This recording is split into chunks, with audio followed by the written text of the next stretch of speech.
Hi everyone, we're back to give you an update on the expected river levels. I'm joined by Louise again, who is our Director of Community as well as our Municipal Emergency Management Officer. Louise, obviously we're going to see a peak across Greater Shepparton over the next few days. What can you tell the community? Thank you, Shane. We understand that this is a nervous time for the community, so soon after the October 2022 floods.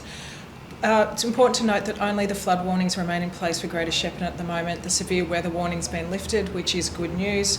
We have a number of flood warnings in place for the Goulburn River. I'd just like to preempt the following comments by noting that the anticipated peaks are substantially less than the 2022 floods, and they have been revised down a little bit today.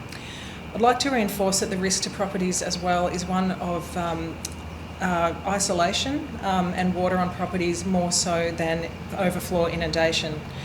Murchison is expected to reach minor flood levels this afternoon and reach the moderate flood level overnight tonight into tomorrow. Door knocking is happening on site today for affected residents in low-lying areas, and for those who want them, sandbags are available at the Murchison SES site. For Shepparton and Murchison, we'll see the Goulburn reach minor level on Wednesday afternoon and the moderate level overnight Wednesday into Thursday on the current predictions. Sandbagging is available at the Shepparton Showgrounds, and we've got crews filling sandbags on the west side of the river, and we'll let the community know when they're able to be picked up, but in the meantime you can access the Shepparton Showgrounds if you prefer. And our planning and preparation is underway for any eventuality at this point.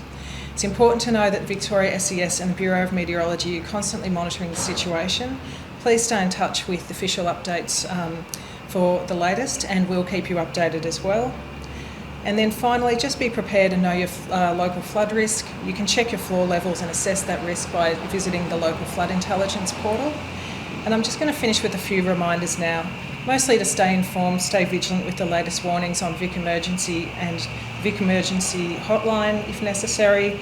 The Victoria SES is also a fantastic source of information. In any emergency scenario, it pays to be prepared in advance, particularly if you think you could be at risk of isolation. So for example, have your food and prescription medication ready. Enough to last about 72 hours or 3 days is what is recommended. Council have got resources on our website and the links are in the notes for those.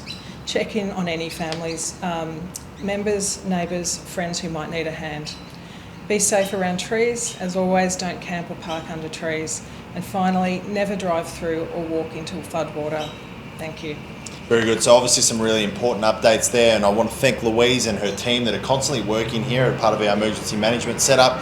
Obviously it's going to be significantly less than the October 2022 flood, but the awareness needs to be there from the community, and obviously we've got the relevant people on the ground that are connecting with those that are at a small risk.